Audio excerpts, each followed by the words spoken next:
And for more perspectives on doing business abroad, we're now speaking live to Amrin Amin, a lawyer at Watson, Farley and Williams Asia Practice. And welcome to the show. Well, some SMEs have welcomed the move by the government to help them to grow abroad.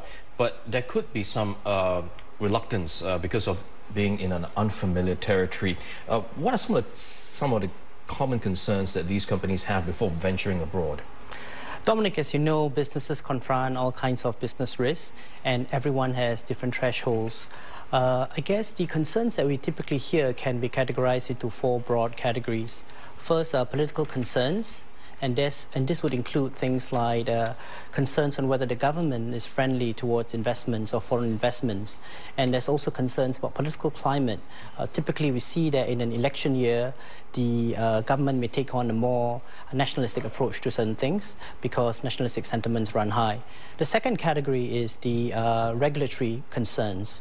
And these regulatory concerns would be things like some special regulations, for example, affecting certain industries, and things like employment laws and all these things. The third category is financial, and financial would include things like accounting, availability of financing, and also things like repatriation of profits.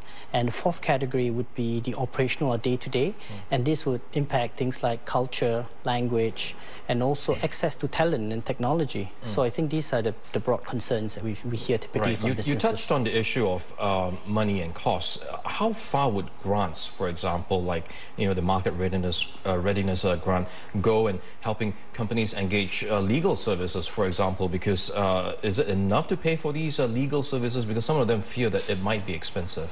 Indeed, I think you're right. Costs can be significant for professional services, but any form of financing certainly help. And it's greatly welcome, I'm sure, by the business community. And I think it's good, and I think the grant is a recognition that costs can be significant, particularly for the small and medium enterprises.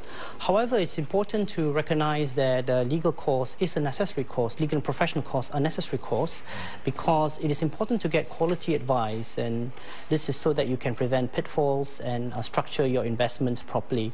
At the end of the day, I think it's better to be, it's best not to be penny wise and pound foolish, and don't cut corners, I guess. Right. We just saw the report about going into Myanmar to do business, and some companies also fear the legal issues involved in a new country that they go in, because the framework or the structure may not be advantageous to them in terms of legal aspect, but at the same time they also realize and recognize the first mover advantage going into a new market.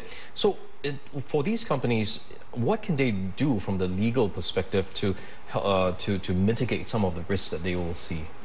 I think the concerns are valid because we're talking about moving to a foreign country with different cultures, so those are very valid. So just like before you embark on a foreign travel, it's important to know the terrain, it's important to know the destination. So it's important for companies, first of all, to conduct good due diligence to understand what they are getting into. And with good due diligence, you can plan ahead. I think that's one thing. The other thing is there are certain contractual protections that you can put in place to protect your interests. For example, you can have representation and warranties that are wide enough. You can also have a mechanism to adjust your purchase price, for example, or you can hold back a certain amount of your purchase price so that you can protect yourself and also use them for potential claims. The third point could be used of, for example, conditions to completion. You can have, for example, the approval of certain licenses or obtaining of certain licenses or approval of certain things that are important to you before you actually open up abroad or before you buy into a certain company. I think those are important things. All right, thank you so much, Amrin, for being with us. And we've been speaking with Amrin Amin from Watson, Farley and Williams. And coming right up, UK companies from high-value sectors